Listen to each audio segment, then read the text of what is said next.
गुरुदेव तुम्हारे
पुढे चला पुढे चला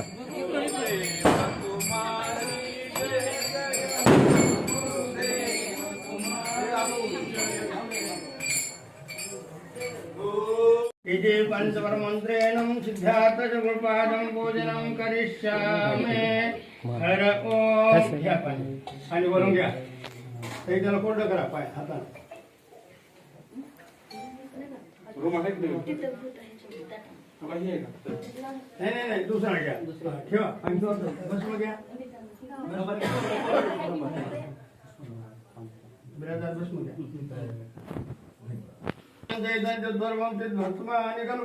प्रीतम परमेश्वर परमानंदम सर्व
सांगली ग्रामस्थांच्या वतीनं गुरुदेवांचा या ठिकाणी सत्कार होतोय. आपण सर्वजण काळ्याच्या गजरामध्ये स्वागत करूया.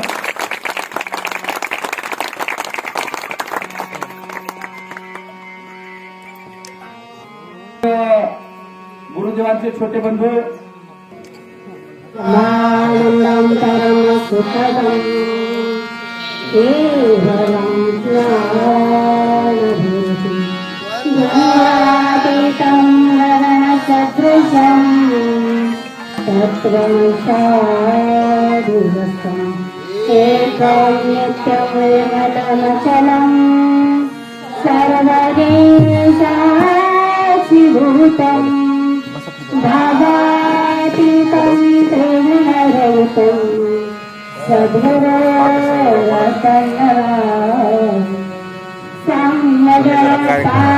पार्वतेश्वर महादेव संत शिरोमणि मन्मस्वामी महाराज की जय अमरनाथ विरान की जय जगद्गुरु संचार्य महाराज की सद्गुरु मालिंगेश्वर महाराज की सद्गुरु शिवा संतवीर शिवाचार्य महाराज की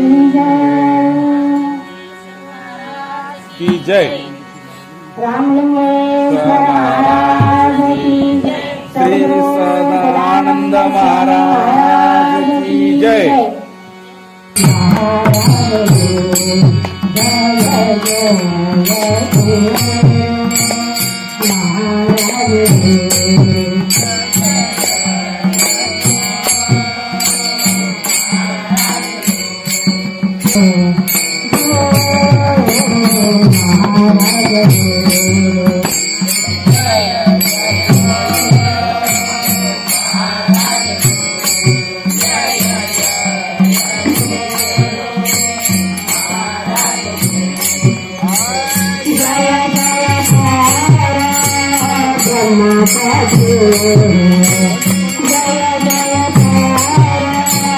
ब्रह्म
Maye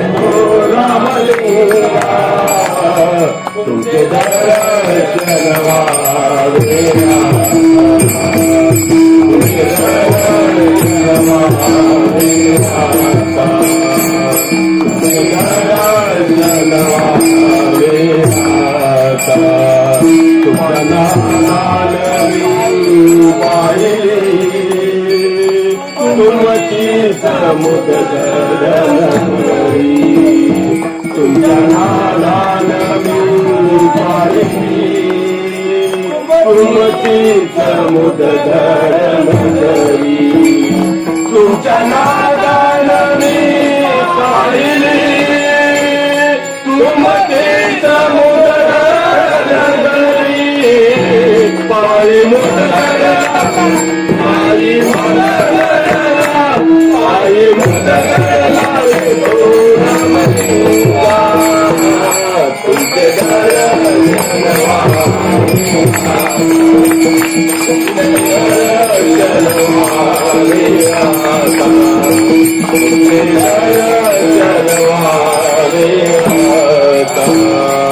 दंडलालो आम्ही जन्माचे नाम घेता गुरुरावली गाते दंडलालो आम्ही जन्माचे नाम घेता गुरुरावली गाते दंडलालो आम्ही जन्माचे नाम घेता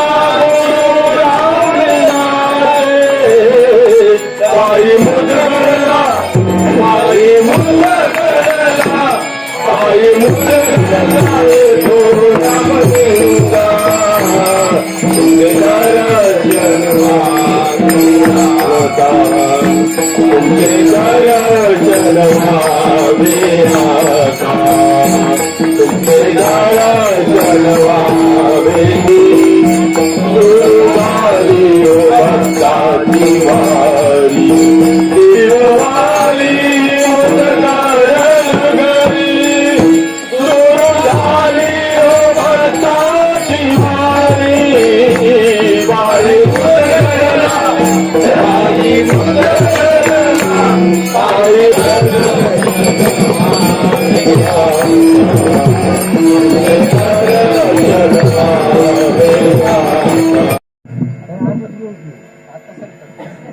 प्रसादाच्या नंतर आशीर्वाद चंद्रेश्वर आहे.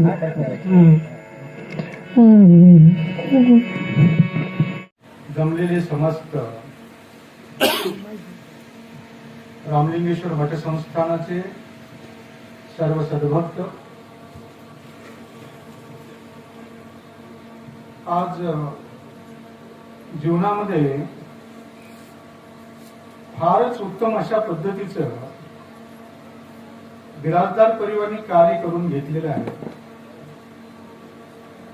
1952 मध्ये या बिराजदार परिवारांना रामलिंगेश्वर मठ संस्थानाचे उत्तराधिकारी सद्गुरू शिवलिंगेश्वर महाराज यांच्या वतीनं पूर्वी दीक्षा झालेली आहे. घराण्याला दीक्षा झाली. दीक्षेच्या अनुषंगानं हे बिराजदार कुटुंब रामलिंग मुदगल नगरीमध्ये प्रभू रामलिंगेश्वराच्या सेवेमध्ये स्वतःला वाहून घेतलेलं होतं. परंतु कालांतराने शिवलिंगेश्वर महाराज गादीवर हयात असेपर्यंत त्या परिवारांचं येणं जाणं होतं.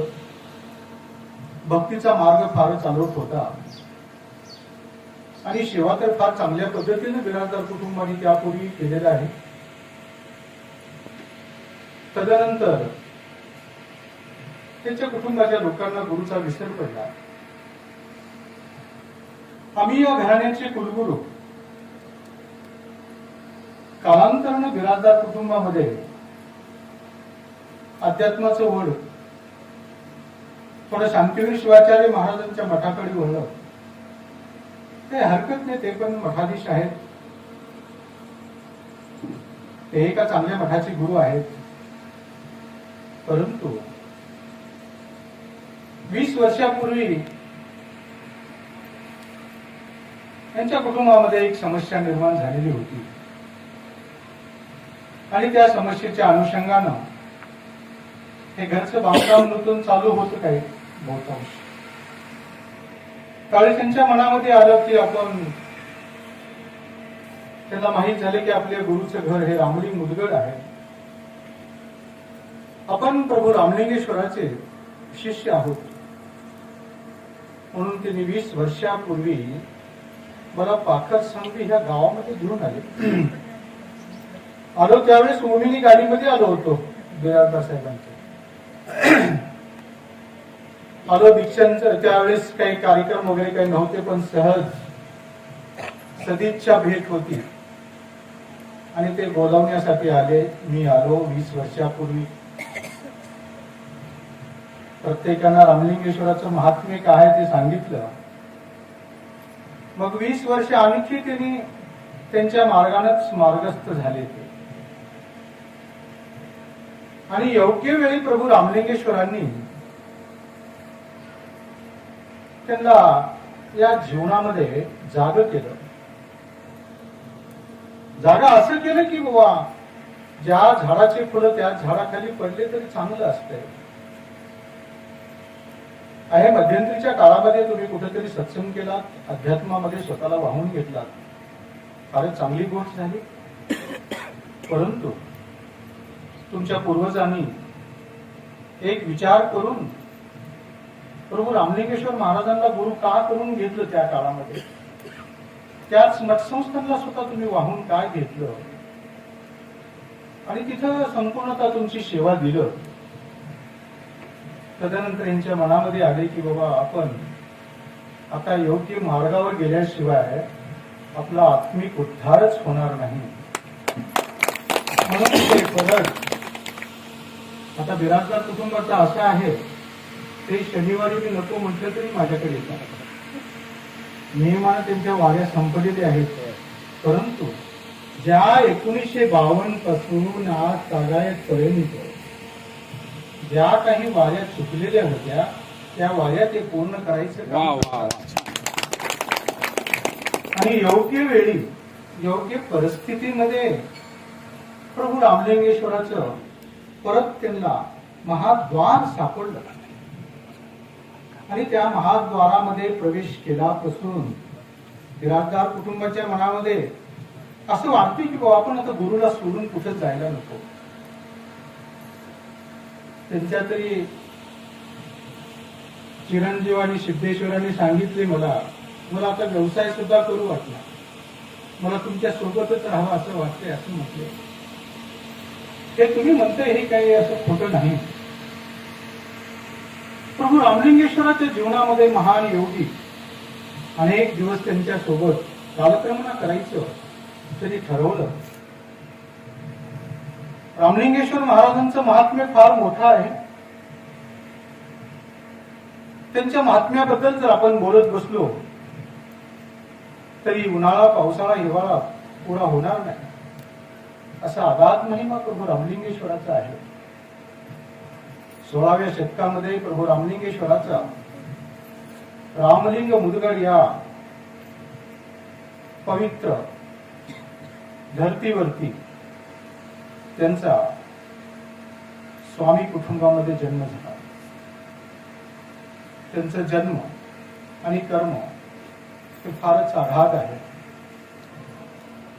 मी बोलत बसलो तर मला समाधी अवस्था प्राप्त होईल म्हणून मी त्यांच्याबद्दल थोडकं बोलतो. कारण मी त्यांचं जास्त बोलत गेलो की ते माझ्यामध्ये येतात आणि मी तदनंतर मी कुठं आहे मला जाणीव व्हायची नाही. म्हणून मी रामलिंगेश्वराबद्दल बोलत बसतो तर प्रत्यक्ष रामलिंगेश्वराला समोर घेतल्याशिवाय बोलतच नाही. मी जिथं बसतो तिथं रामलिंगेश्वर बसतात, मी उठलो तर रामलिंगेश्वर उठून माझ्यासोबत चालतात. मी कोणतेही कर्म जरी माझ्या आयुष्यामध्ये करायचा प्रयत्न केलो त्या कर्मामध्ये 1% सुद्धा माझं ते कर्म नसते, 100% कर्म रामलिंगेश्वराचं असते. मी निमित्त मात्र ठरतो आणि माझ्याकडून या पृथ्वी तलावरती अशा पद्धतीचं अलौकिक काम ते करून घेत आहेत. मी स्वतःला परम भाग्यशाली समजतो. कारण जे आई वडिलांनी मला जन्माला घातलं त्या आई वडिलांचे उपकार माझ्यावरती फार मोठ्या प्रमाणामध्ये आहे. त्यांनी हे सृष्टी दाखवली त्यांनी मला.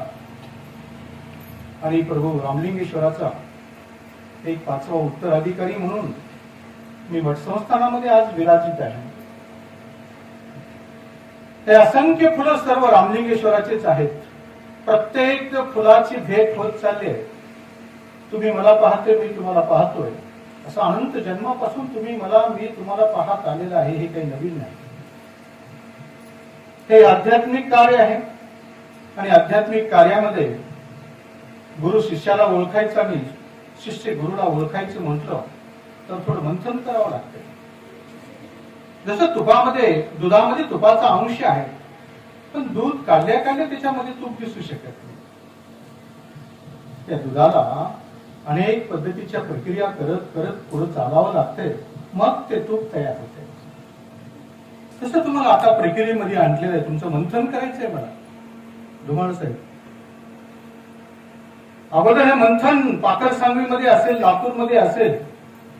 पहिल्यांदा हे भुजबळ साहेबांनी आणले मला लातूरमध्ये. आणि ज्या भुजबळांनी मला लातूरमध्ये आणले, लातूरमध्ये आणून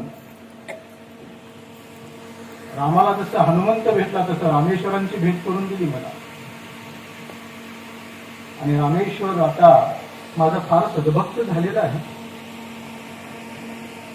आता रामेश्वरजी बद्दल बोलायचं म्हटलं गुरुनं तर हा शिष्य मी तेवढा हठयोगीच दिसतोय मला. मी जिथं जातोय तिथं अगोदर सांगतात ते फक्त कार्यक्रम आहे, नंतर ते व्हॉट्सअपवर टाकतात सत्संग सोहळा आहे म्हणून. आता बोलावं तर लागते ना. ठीक आहे म्हटलं, काही अडचण नाही.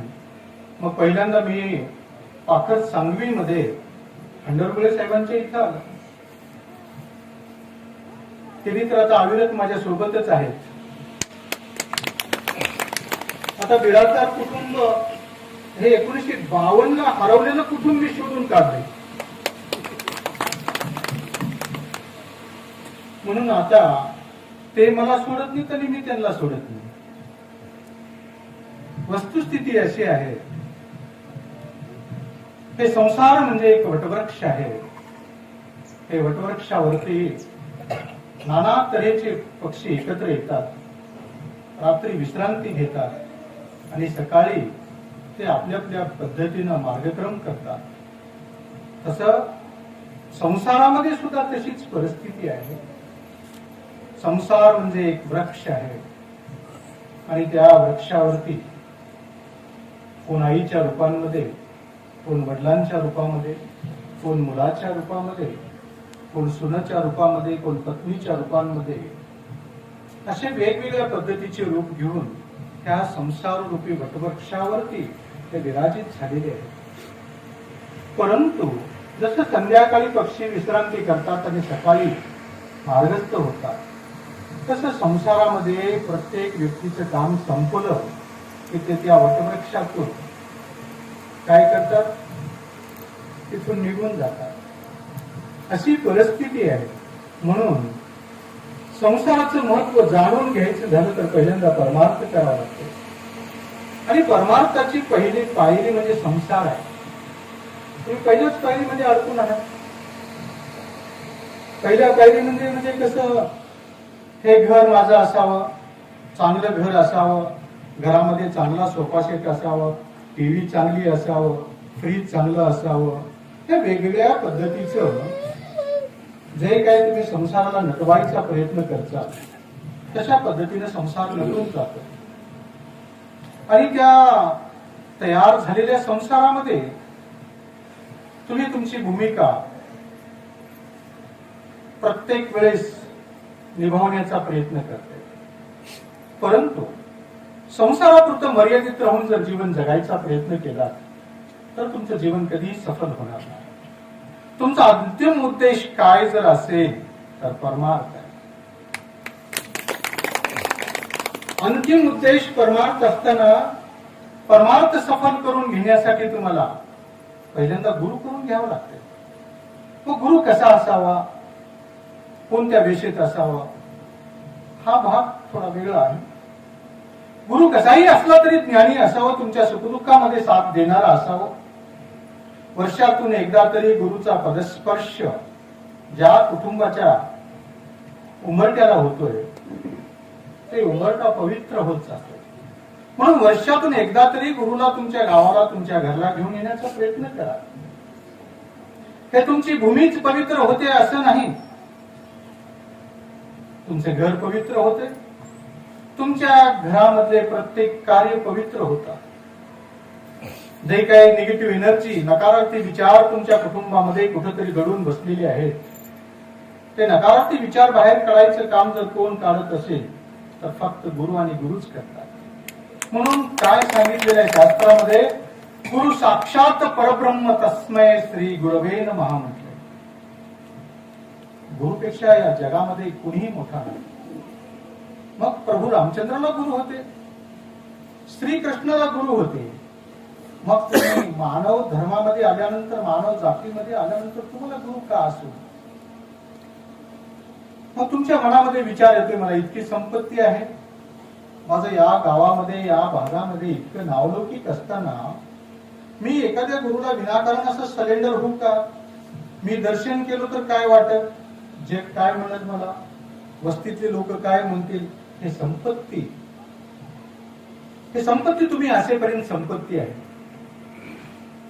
तुमच्या जीवनामध्ये जर महत्वपूर्ण काय असेल तर संतती महत्वाची आहे. संपत्तीपेक्षा संततीकडे लक्ष द्या. संततीला संस्कारक्षम बनवण्याचा प्रयत्न करा. त्याच्यावरती अध्यात्माचे संस्कार निर्माण करायचा प्रयत्न करा. त्याला कळायला पाहिजे की माझे आजोबा कोण आहेत, माझी आजी कोण आहे, माझे वडील कोण आहेत, माझी आई कोण आहे, माझे भावंड कोण आहेत, बहिणी कोण आहेत. त्याच्या मनामध्ये हे संस्कार जोपर्यंत रुजत नाही तोपर्यंत त्याला बाह्य स्वरूपाचं ज्ञान देऊन काय फायद्याचं आहे मला सांगा. ते शैक्षणिक ज्ञान झालं, हे केवळ पोट भरण्यासारखं ज्ञान झालं. परंतु त्याला मानव जीवनाची यात्रा जर सफल करायचं असेल तर त्याच्यावरती सर्वात महत्वाची गोष्ट जर काय असेल तर अध्यात्माचे संस्कार होणे ही महत्वाची गोष्ट आहे. तो सकाळी लवकर उठला पाहिजे, अंघोळ केला पाहिजे, पूजापाठ केला पाहिजे, गुरुला स्मरण केला पाहिजे, ईश्वराचं स्मरण केला पाहिजे, आई वडिलांचं दर्शन केला पाहिजे, आजोबाचं दर्शन केला पाहिजे. जर आजोबा आजी हयात नसतील तर त्यांच्या फोटोचं तरी स्मरण केलं पाहिजे. आज कलियुगामध्ये वातावरण फार वेगळ्या पद्धतीचे आहे. अनेक पद्धतीचे लोक धर्म मार्गावरती वाटचाल करत असते वेळेस काही प्रमाणामध्ये काही कन्फ्युज अवस्था आहे जीवनामध्ये. काही लोक सांगतात ना, देवाऱ्यावरती 2च महादेवाचे फोटो असायला नको, 2 मूर्त्या नको, 2 शिवलिंग नको. मी म्हणतो 2 असले तर काही भांडण करतील का? 3 असले तर भांडण करतील का? और तुम्ही किती 1,000 लिंग स्थापन केले ते ठिकाणी. ते स्वप्नामध्ये त्यांना दृष्टांत घडले आणि सकाळी ते 1,108 लिंगाची स्थापना केली काही राजे महाराजे लोकांनी. मग ते एकच लिंग स्थापन केलं असते ना. हा जो तुमच्या मनामध्ये भाव निर्माण करणारे माझ्यासारखे काही गुरु लोक असतील तर तुम्ही त्यांचा सुद्धा विचार मनामध्ये न घेता तुमच्या कुटुंबामध्ये तुमच्या देवाऱ्यावरती 2 जरी महादेवाचे फोटो असतील, 2 मूर्ती असतील, 2 शिवलिंग असतील तरी पूजन करा ना. परमभाग्य आहे. 1 म्हणता दोन्हीचं पूजन होणार आहे, 2 म्हणता 5चं होणार आहे, 5 म्हणता 11चं पूजन होणार आहे. परमभाग्यशाली तुम्ही. काही लोक म्हणतात की बुवा तुमचे आई वडील जर गेलेले असतील तर त्यांचा फोटो घरात ठेवू नका. वास्तुशास्त्रकारांचा अभ्यास आहे तो. अनेक वास्तूचं परीक्षण करणारे लोक सांगतात जर हयात नसतील त्यांचा फोटो जर तुम्ही घरामध्ये ठेवलो तर ते अतृप्त राहतील. त्यांचा जो पुढचा मार्ग आहे ना तो मार्ग तसाच थांबून पडेल. म्हणून त्यांना गती निर्माण करण्यासाठी त्यांचा फोटो काढून घरात ठेवा म्हणतात. मी अनेक लोकांना अनेक पद्धतीचे प्रश्न उपस्थित केलेले आहेत आणि त्यानुसार काही लोकांना सांगितलं बाबा तुमच्या आई वडिलांचा फोटो जर घरात नको म्हणत असतील काही महाराज लोक. मी म्हटलं मग सुभाषचंद्र बोसचा काय ठेवावा, महात्मा गांधीचं तर कशाला, शिवाजी महाराजांचा कशाला, बसवेश्वराचा कशाला, अनेक पंचाचारी काही जगद्गुरू असतील, गुरु लोक असतील, त्यांचा तरी कशाला, त्यांना मार्गक्रमण करावं ना. तुम्ही संसद भवनामध्ये, विधानसभेमध्ये अनेक नेते लोकांच्या फोटो ठेवते, मग सगळ्यांना गती मिळाली पाहिजे किंवा मी म्हणतो महात्मा गांधींना बी गती मिळाली पाहिजे, सुभाषचंद्र बोसांना बी गती मिळाली पाहिजे. तुम्ही एक ते आदर्श आहेत म्हणून त्यांचं फोटो घरात ठेवून त्यांचं पूजन करते.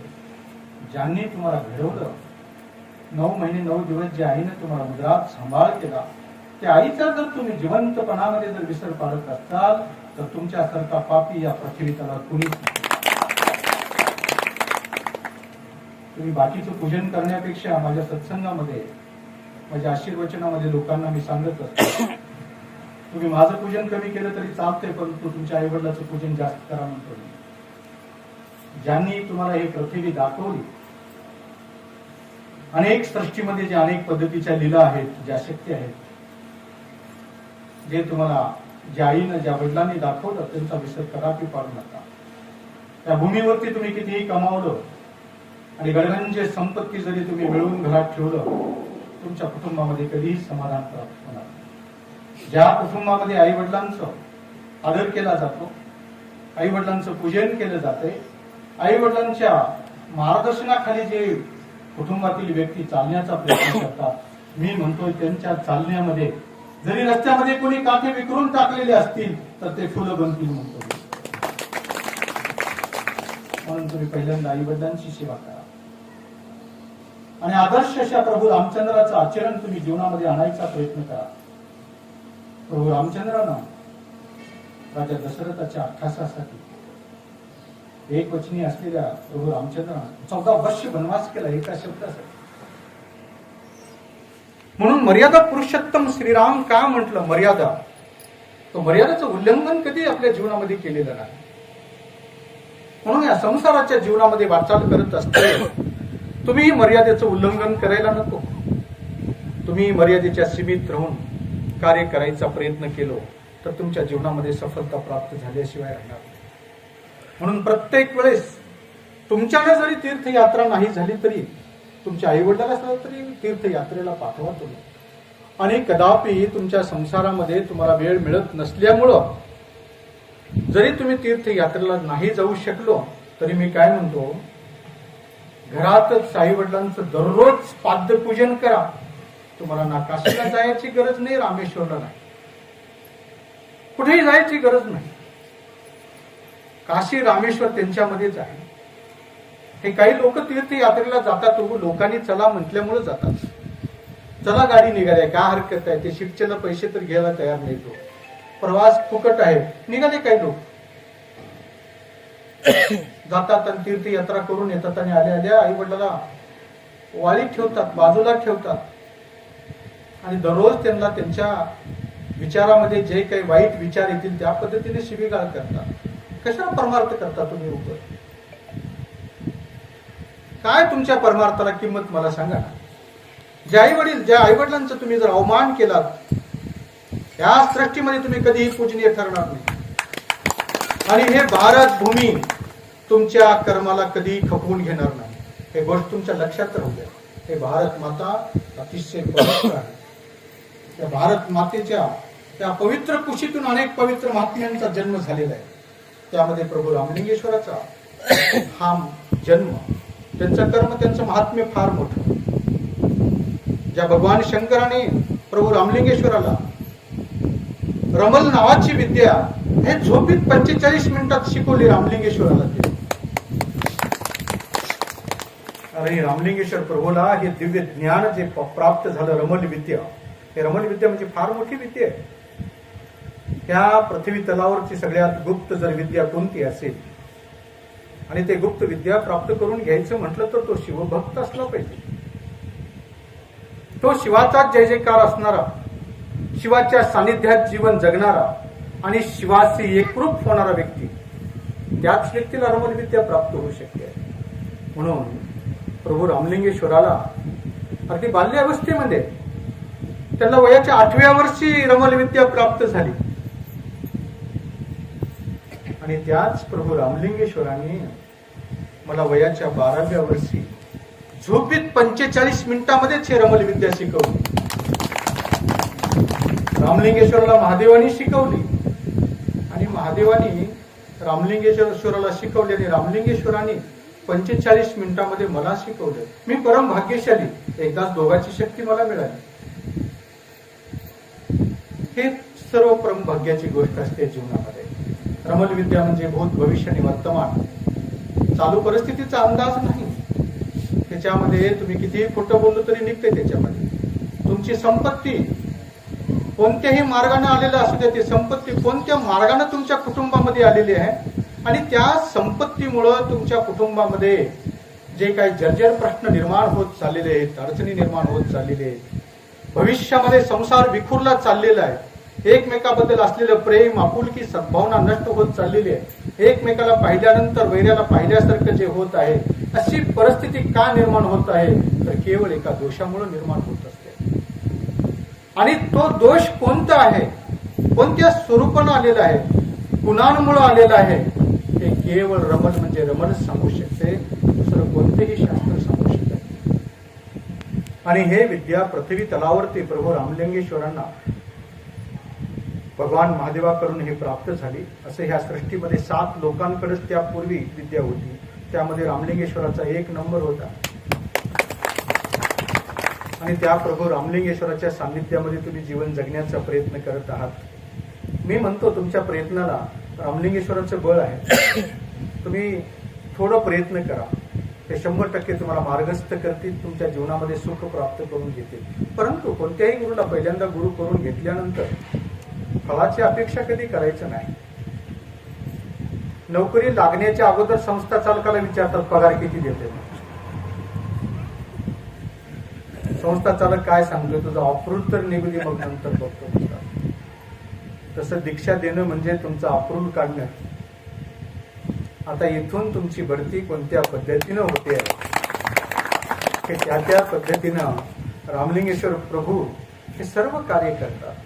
मी धन्य मानतो माझ्या जीवनामध्ये स्वतःला. आई वडिलांच्या आशीर्वादानं मला कुटुंब फार सुव्यवस्थित लाभलं.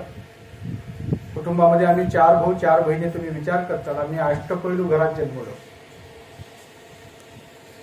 आणि माझ्या वडिलांना आदर्श शिक्षक पुरस्काराने सन्मानित केलेलं होतं 3 वेळेस. पुरस्काराचे जे बी काही मानधन गव्हर्नमेंट कडून मिळालं ते गरीब लोकांना देऊन टाकले.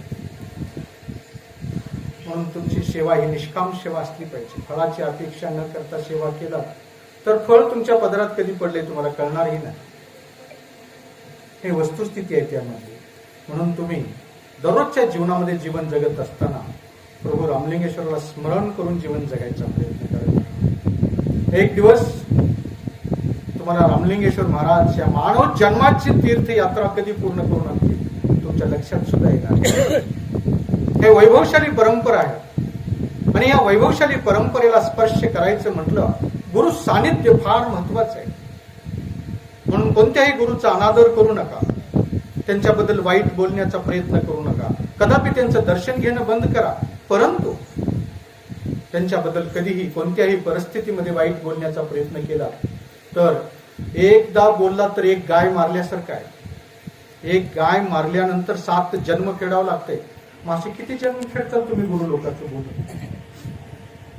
पटलं नाही तर दर्शन करू नका, दक्षिणा तर देऊच नका, पण दर्शनही करू नका म्हणतो. परंतु गुरुबद्दल आदर आणि प्रेम, सद्भावना मनामध्ये ठेवा. गुरूंचा आदर करा.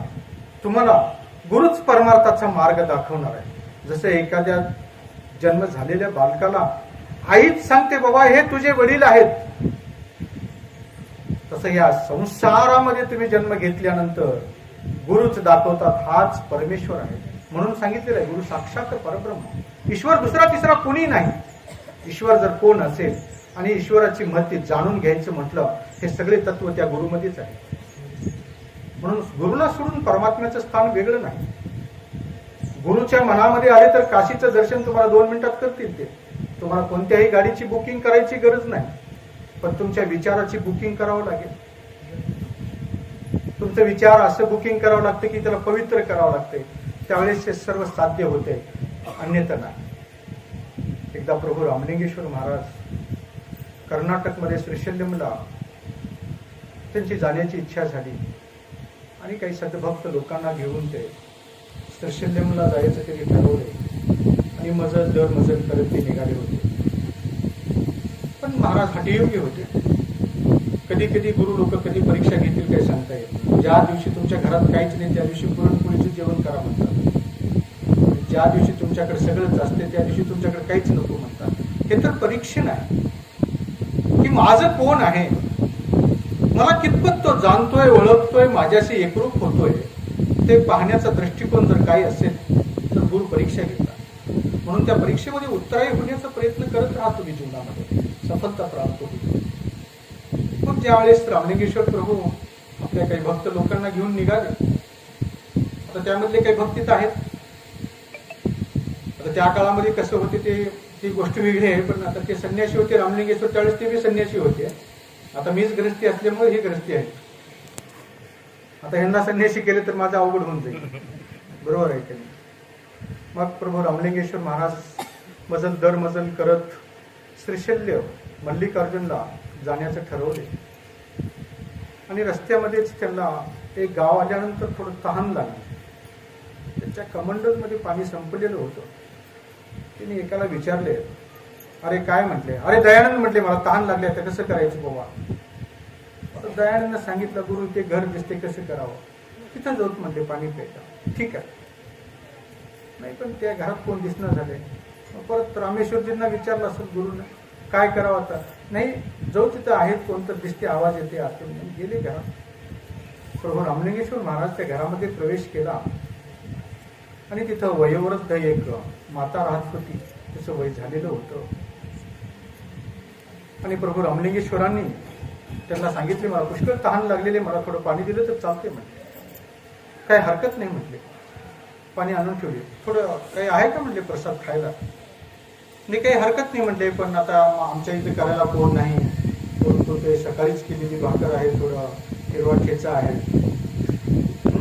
असं म्हणून ते थोडं अर्धी भाकर आणि थोडं ठेचा दिले खायला महाराजांना. महाराजांनी म्हटले की बाबा मी मागितले या घरामध्ये मला प्रसाद मिळाला. अरे काय म्हटले, आपण पाणी मागायला आलो पण त्या महिलेने आपल्याला प्रसाद सुद्धा दिला, पाणी सुद्धा दिलं. म्हणून ते विचार करून काय केले, उठवस करू नका, बसा काय. मग अशी परिस्थिती झाली तिथं.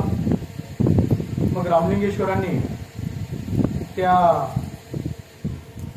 ज्या कुटुंबामध्ये ज्या घरामध्ये त्यांनी प्रसाद घेतला तर जात असते वेळेस त्यांच्या मुलाला आणि त्याच्या आईला आशीर्वाद दिला.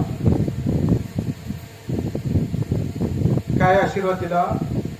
तुझ्या झोपडीचं महालात रूपांतर होती म्हणून आशीर्वाद दिला रामलिंगेश्वराने. अजब घटना घडली. ते गेले श्रीशैल्यमकडे. हे तर चंद्रमुळी झोपडी होती. पावसाळ्यामध्ये फारच हालअपेष्टा होत होत्या त्या झोपडीमध्ये. परंतु रामलिंगेश्वर महाराज ते श्रीशैल्यमहून येण्याच्या अगोदर इथं महालात रूपांतर झालं. ते घर 3 मजली झालं त्या काळामध्ये. आणि परिस्थिती अशी झाली की परत महाराज त्या गावामध्ये आले. श्रीशैल्यमचं दर्शन करून त्या गावात येत असताना आपल्या भक्ताला म्हटले, याको म्हणले एल्लर बंदिदंग आरस्तच म्हटले, इथे कुठंतरी आल्यासारखं वाटते, ते हेच गाव आहे का म्हटले. हो हो तेच गाव आहे म्हटले. मग ती झोपडी कुठं आहे म्हटले. काय सांगावं, त्या मंदिराच्या समोरच ते घर होतं, ते झोपडी राहिले नाही, आता महाल झाले म्हटले. बर म्हटले, काय कमाल झाली, चांगलं झालं की म्हटले. कारण कन्नडमध्ये त्यांनी त्याला आशीर्वाद दिला होता. काय दिलं होतं? निंदू पंपी हंपी आगली म्हटले, तुझी झोपडी महाल होती म्हणून आशीर्वाद दिले. मग त्यांना वाटलं की बाबा बरं झालं, त्याचं महाल झालं, उत्तम झालं, आता चांगली परिस्थिती आहे, आता काय हरकत नाही म्हटले प्रसाद घ्यायला घरात. परत म्हटले म्हणजे आत गेले घरात. आत गेल्या गेल्या ती वयोवृद्धची एक आहे महिला होती, ती पुढं आली आणि महाराजांनी विचारले, या कडून तिळसमन तोंड्या नेला नाही म्हटले, मला ओळखलीस का नाही तू म्हटले. हा हा हा हा तुम्ही माझ्या इथं आल्यासारखं वाटतंय म्हटले. का झोपडीतून महालात गेली ना, आता तुम्ही पूर्वी आल्यासारखं वाटतंय मला असं म्हटले. ठीक आहे ठीक आहे म्हटले, नागछडी येता असं बोलले ते. ठीक आहे, मग आता काही प्रसाद, आता तर घर चांगलं झालेलं आहे, वैभव वाढलेला आहे, सगळं चांगलं झालंय, मग आता काय आहे का प्रसाद म्हटले. मग ते महिला वयोवृद्ध होती, ती फार हुशार होती.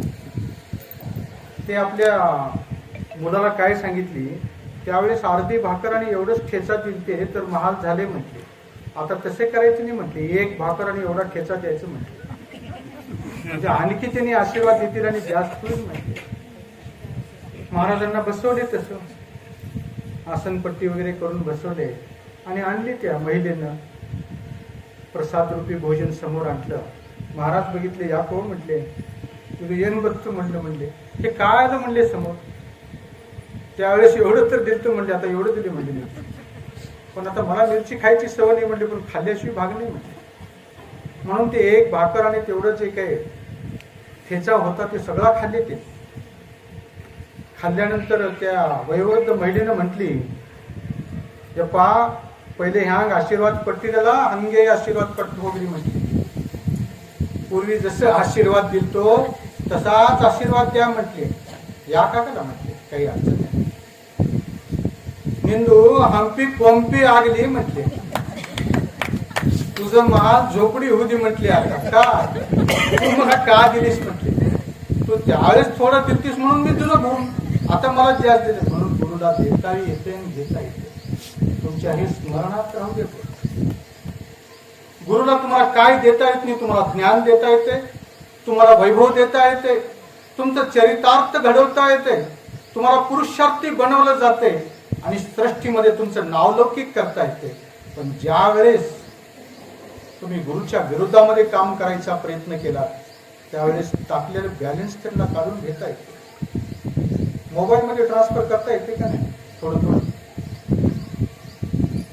जसं गुरु लोकांचं नेटवर्क फार मोठं, त्या नेटवर्काखाली येण्यासाठी देव लोक घाबरतात. तुम्ही तर मानव जीवनातले लोक आहात, परिस्थिती अशा पद्धतीची आहे. म्हणून तुमच्या जीवनामध्ये सफलता प्राप्त करून घेण्यासाठी तुम्ही वैभवामध्ये जीवन जगायचा प्रयत्न करा. प्रत्येक वेळेस आनंदी जीवन जगा आणि आनंदी जीवनामध्ये जीवन जगत असतेवेळेस तुम्ही गुरुचं स्मरण करून पुढे चालायचा प्रयत्न करा. तुम्हाला गुरु कोणत्याही परिस्थितीमध्ये कमी पडू देणार नाही, ही वस्तुस्थिती आहे. आता वेळ फार झालेली आहे धुमाळ साहेब, आणि मला बोलण्याची फार आवड आहे बरं का, तुम्ही काही काळजी करू नका. पण बोलतो म्हणजे काय, असं पुस्तक वाचून बोलत नाही, असं माझं सरळ मार्ग आहे.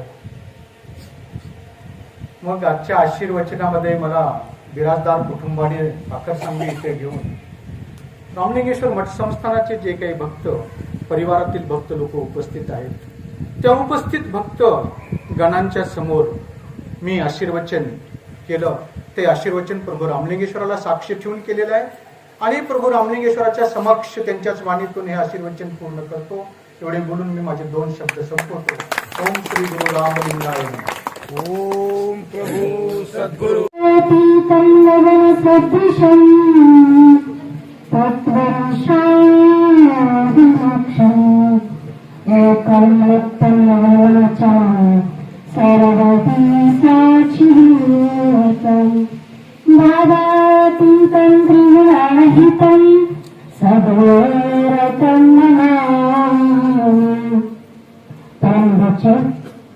सद्गुरु सदानंद महाराज यांच्या आशीर्वचनाने मन तृप्त झाले, खूप तृप्त झाले. बरं, ओळखताना भिचायला, स्नान नगरले, पतिताला, तसं गुरु म्हणजे गुणातीत, गुरु म्हणजे रूपाच्या रहित राहणारी सद्गुरुमूर्ती.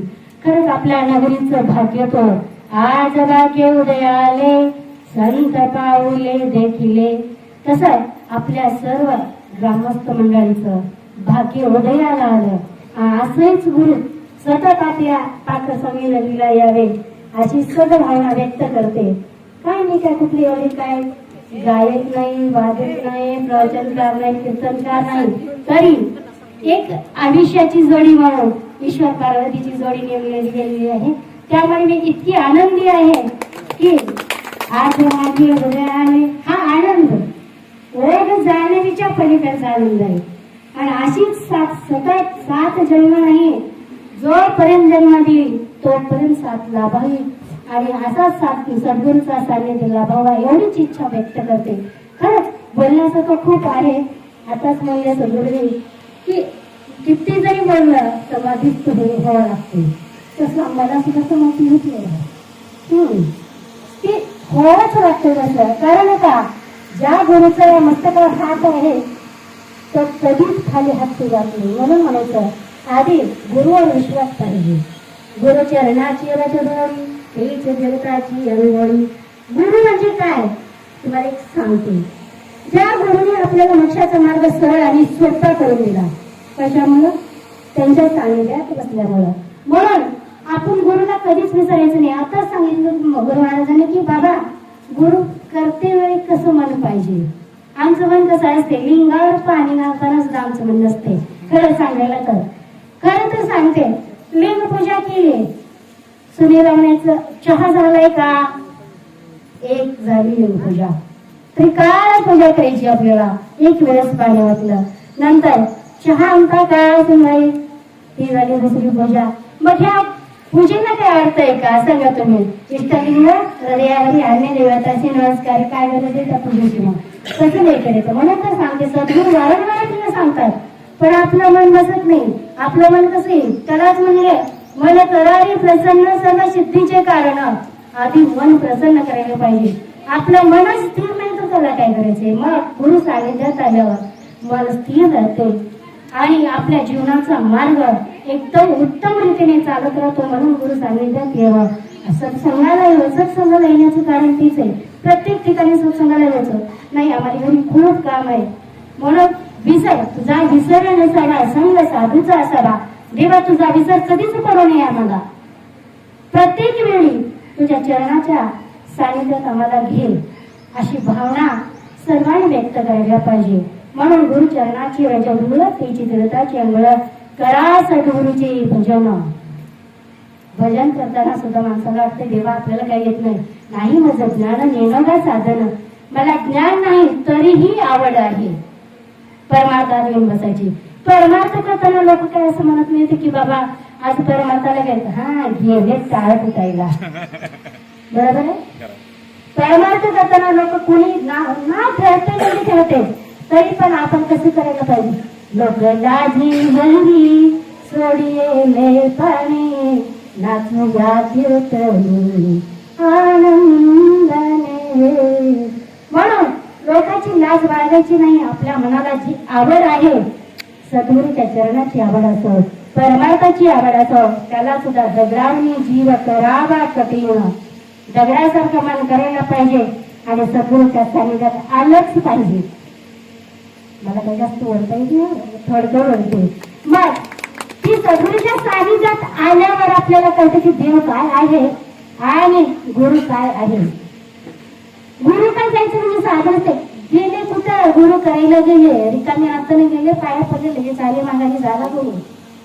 मंत्र दिला मंत्र, कधी कधी जपला कधी कधी नाही जपला, पण नाही नित्य नियमान जो कोणी पूजा कराल त्याच्यावरच गुरुची कृपा होती. म्हणूनच दृढ भाव पाहिजे. गुरु करते वेळी आपली भावना एकदम मन निर्मळ पाहिजे आणि दृढ भावनेनं गुरु करून घ्यावा. आणि गुरु करून घेतल्यानंतर नित्य नियमान कार्यरत व्हावं एवढीच इच्छा मी प्राप्त करते. आणि माझ्या दोन्ही परिवाराला, लखाबेळ परिवाराची मी सून आहे आणि तोडकर परिवाराची कन्या आहे. दोन्ही परिवाराला एक चांगल्या रीतीने सद्गुरू चरणी वाहून येते एवढीच सभ्यता पूर्ण करते. आणि या देहाला पुढे नेणारे माझे सद्गुरू माऊली सद्गुरू महालिंगेश्वर शिवाचार्य माऊली, आज त्यांच्या आशीर्वादाने त्यांच्या या कृपेला मी अशी उभी आहे. मला खूप गर्व आहे माझ्या गुरुचा, खूप अभिमान आहे. मी त्यांच्या जीवनावर जगते, त्यांच्यामुळे चलते. आताच सांगितले महाराजांनी, जे काही करत असाल तर अगोदर गुरुला नंतर वाटते. मलाच माझा पूर्ण विश्वास आहे त्यांचे चरण कमळ माझ्या सतत हृदयात आहे आणि त्यांनी दिलेले चरण कमळ सुद्धा माझ्या हृदयात आहेत. म्हणूनच मला गुरु विषयी कुणी जरी बोललं देश आपल्याला त्याचं डोकं फडावं, डोकं इतका विषय इतका भाव आहे माझा गुरुवर. गुरुला कुणीच निवडू, कोणी असं मग. जसं आता आपण सांगितलं की रामाचा गुरु वशिष्ठ आहे, आपल्याला माहित असतं, काही जणांना माहित असतं, काही जणांना माहित नसते. तरी पण सगळ्याचे वेगळे वेगळे जरी गुरु असले तरी भाव एकच असावा. आणि तशा पद्धतीने एका भावानं चाललं तरी तुमच्या जन्माचं कल्याण होईल. मी सांगते, गुरु सांगते. मी एक तरी काय सूत्रधारी तुझ्या ते आम्ही भावण्याच्या जाती त्यांच्या हातात हे सूत्रधारी. मी काय नाही, मी उभं एक मनामध्ये संचार वृत्ती निर्माण झाली म्हणून उभं राहिले. मला नाही काहीच येत नाही. तुला त्यांच्या सानिध्यात गुरुच्या मी काय म्हणते, ज्यांच्या संगतीत जावं तसंच मन होते. म्हणून त्यांच्या संगतीत आले 2 शब्द बोलण्याचा इतका आनंद उल्हास आला. बस आनंद झाले, माझे मन चित्त झाले समाधान. झालेली सेवा सद्गुरू चरणी सदानंद स्वामी महाराजांच्या चरणी समर्पण करून या सेवेला पूर्ण. संत शिरोमणी मन स्वामी महाराज की जय, सदानंद महाराज की जय. खूप चांगल्या पद्धतीने आपण सातत्यानं सेवा करत आहात. या रामलिंगेश्वर महाराजांची सेवा आपल्याला जी आपल्याला आणखीनही रामलिंगेश्वर महाराजांच्या सेवेमध्ये संधी मिळणार आहे. आपण सदैव सेवेमध्ये राहाल एवढीच या ठिकाणी विनंती करतो. यानंतर आपले बाकर संघाचे हंडोळे साहेब, त्यामुळे आम्हालाही या ठिकाणी अभिमान वाटतं की तुमचं कुठंतरी स्वप्न भजन सेवेचं ईश्वरप्पा आणि सर्व भजनी मंडळाच्या माध्यमातून या ठिकाणी घडलंय, अजूनही पुढे घडत राहील. संता भारतीताई